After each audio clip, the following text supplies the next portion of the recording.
तो मैंने करंट के सारे क्वेश्चन उठा के देखे पिछले 10 साल के, तो बहुत जगह मैंने ऐसा पाया कि जो एग्जामिनर है वो बहुत कुत्ती चीज हो गया है।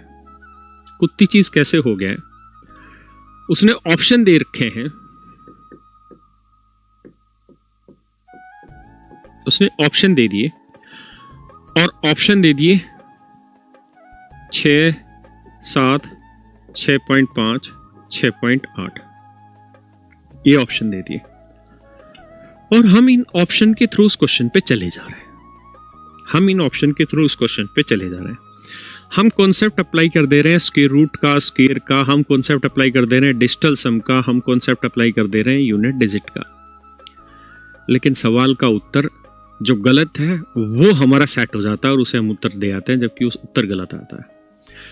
जो मैंने एक शब्द इस्तेमाल किया कि एग्जामिनर बड़ी कुत्ती चीज हो गया आज के समय में, मतलब बहुत तेज तर्रार हो गया है, उसका कारण ये है कि मैंने एक में नहीं बहुत सारे ऐसे सवालों में ऐसा पाया है कि उत्तर आ रहा है 6.3, 5, 8, 4, 9, 7 ऐसे कुछ करके आंसर आ रहा है और उसने ऑप्शन में लिख रखा है 6.3। अब मैं तो सारा यूनिट डिजिट 6.3 पे समझ के लगाता चला जा रहा हूं। मेरी बात बहुत ध्यान से समझिए। तो मैं आपको ये कह रहा था कि ऐसा बहुत जगह होता है कि ये मेथड फेल होते हैं। मैं बहुत स्पष्ट रूप से आपको ये चीज कह रहा हूं कि ऐसा बहुत जगह होता है कि ये मेथड फ्लॉप हो जाता है, डिजिटल सम फेल हो जाता है, क्योंकि डिजिटल सम से मेरा आंसर आ रहा है मान लीजिए 6.5 सेट है, लेकिन ऑप्शन में उसने करेक्ट आंसर तो लिखा ही नहीं है लास्ट डिजिट तक। तो उसने तो इतना बड़ा आंसर ऑप्शन में लिखा ही नहीं है, उसने उठा के 6.3 लिख दिया या 6.4 लिख दिया। मेरी बात समझ रहे हैं ना? तो वहां पे ऑप्शन से जाने पे ऑप्शन हम डिजिटल सम क्या पकड़ेंगे? हम तो अंकों का योग देखेंगे ना। अगर पूरा आंसर लिखा रहता है डेसिमल में तब तो मैं योग निकाल के और फिर उसके हिसाब से डिजिटल सम से सेट कर देता या यूनिट डिजिट से सेट करता या और जो जो उसमें कॉन्सेप्ट लग रहे होते हैं उसके साथ सेट करता। लेकिन यहां पर ऐसा नहीं है और बहुत सारी जगह नहीं, बहुत ही ज्यादा जगह मेथड फ्लॉप होता है। और मैंने इस पूरे एक हफ्ते में ये सारी चीज़ें महसूस की कि ऐसी ऐसी गलतियां बच्चे से हो रही है।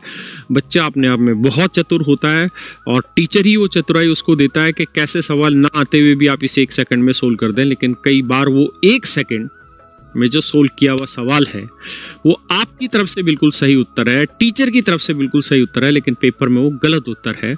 कारण क्या है कि जब भी वो ऑप्शन में एक्यूरेट आंसर ना देखे और बिना अप्रोक्सीमेट बोले अप्रोक्सीमेट वैल्यू लिख देता है तो दिक्कत आती है और एसएससी ऐसा कर ही देता है।